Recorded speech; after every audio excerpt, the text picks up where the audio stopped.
అదరగొట్టే కారం రంగు రుచి ఆచి కారం పొడి.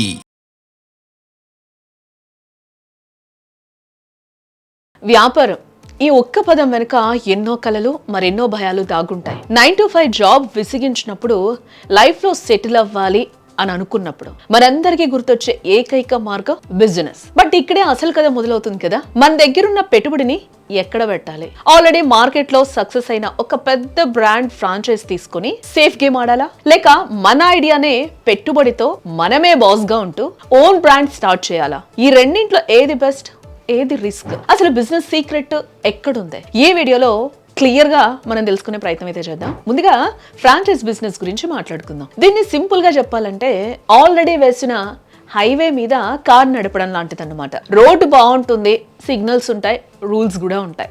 మనం చేయాల్సింది కేవలం డ్రైవింగ్ మాత్రమే కదా. ఫ్రాంచైజ్ లో ఉన్న అతిపెద్ద ప్లస్ పాయింట్ ఇది, బ్రాండ్ వాల్యూ. జనాలు ఆ బోర్డు చూసి వస్తారు తప్ప మిమ్మల్ని చూసి కాదు కదా. Marketing, advertising, raw material supply ఇవన్నీ కంపెనీనే చూసుకుంటుంది. సక్సెస్ రేట్ చాలా ఎక్కువగా ఉంటుంది. బట్ ఇక్కడే ఒక చిన్న మెలిక కూడా ఉంది.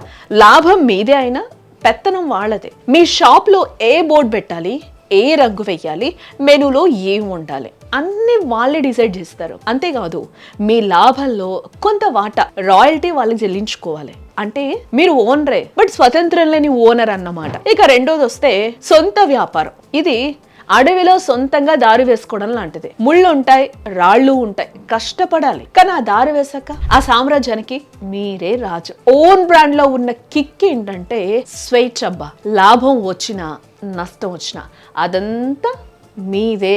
ఎవరికొక రూపాయి రాయల్టీ ఇవ్వాల్సిన పనే ఉండదు. మీ ఐడియాలను ఇష్టం వచ్చినట్టు ఇంప్లిమెంట్ చేసుకోవచ్చు. ఈ రోజు బిర్యానీ అమ్మి రేపు పిజ్జా అమ్మినా మిమ్మల్ని అడిగేవాడే ఉండడు కదా. కానీ గుర్తుంచుకోండి, ఇక్కడ రిస్క్ చాలా ఎక్కువ. జనాలు మిమ్మల్ని నమ్మడానికి టైం పడుతుంది. మార్కెటింగ్, బ్రాండింగ్, కస్టమర్ సర్వీస్ అన్నీ మీ భుజాల మీదే ఉంటాయి. ఒక చిన్న తప్పు జరిగినా బిజినెస్ కుప్పగులిపోయే ప్రమాదం ఉంది. మరి ఏది బెటర్ అనేది మీ వ్యక్తిత్వం మీద ఆధారపడి ఉంటుంది. మీ దగ్గర భారీగా డబ్బుండి నాకు టెన్షన్ వద్దు, సేఫ్ రిటర్న్స్ కావాలి, నేను సిస్టమ్ను ఫాలో అవుతాను అనుకుంటే ఖచ్చితంగా ఫ్రాంచైజ్ వైపు వెళ్ళండి.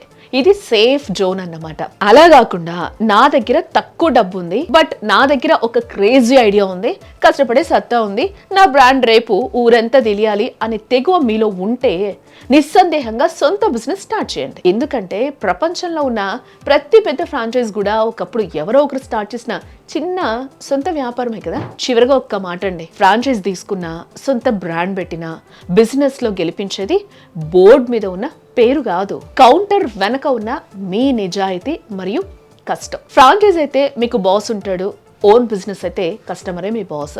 చాయిస్ మీది. మరి మీరేమనుకుంటున్నారు? సేఫ్ గేమ్ ఆడి ఫ్రాంచైజీ తీసుకోవడం బెటరా, లేక రిస్క్ అయినా సరే సొంత బ్రాండ్తో చరిత్ర సృష్టించడం బెటరా? మీ అభిప్రాయాన్ని కింద కామెంట్స్లో చెప్పండి.